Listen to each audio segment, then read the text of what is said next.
Yeah, well, there's two things, when we throw out that phrase, or we need to forgive, and it's really important to understand what forgiveness is, but it's also equally important to know how do you forgive, how do you experience the impact, a result of forgiveness. So, forgiveness, we've talked about what it's not. It's not condoning, it's not excusing, okay? But it is choosing to be free of the impact of what was done to you. And it's also choosing to commend that person to God's judgment, okay?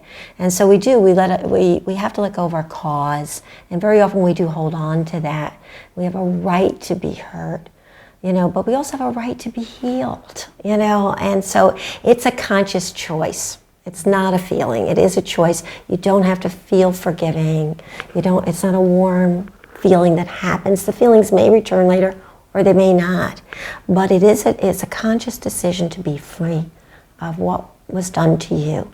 And you really do conquer that sin when you forgive it using your will, but you have to let go and give that person back to God and let Him be the judge. Good. So people will say, oh, I can't, I want to forgive, but I can't, okay? And what we found is the easiest thing is, first of all, to bring out into the light all those reasons why you think you can't, because they're typically fears, and when you bring them out in the light, you realize how silly they are.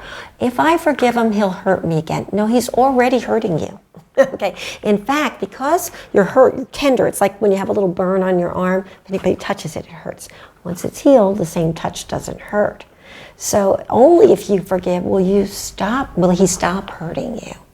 And it's because you expect him to change. That's the other thing is we hold on to it because we think that it's punishing him or her. Actually, anger and hurt, lack of forgiveness do much more damage to the vessel it's being held in than the person it's being aimed at, right?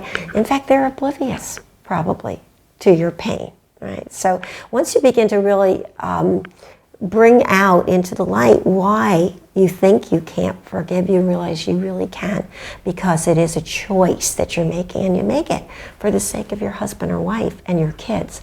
Because you see, we all sin out of our hurts, and we take it out on those around us. They're the ones that are going to get the brunt of it, and there's a concept that professional educators are using called emotional allergies that you bring into marriage.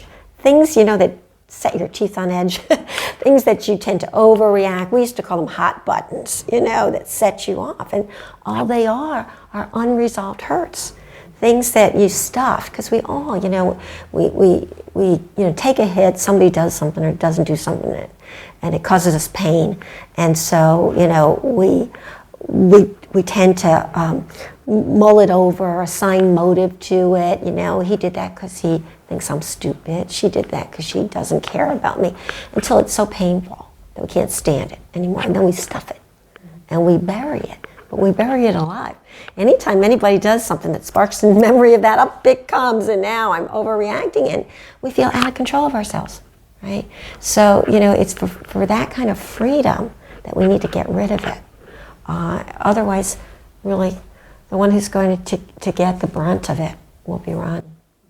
In order to choose to forgive, there's a certain realization that that we all need forgiveness. Okay, so we're so focused on the damage that was done to us. Okay, and yet we realize that every one of us was not born a vicious, mean, insensitive person. And just through our human condition, we have behaved in ways that have hurt other people. But we're all in this same condition.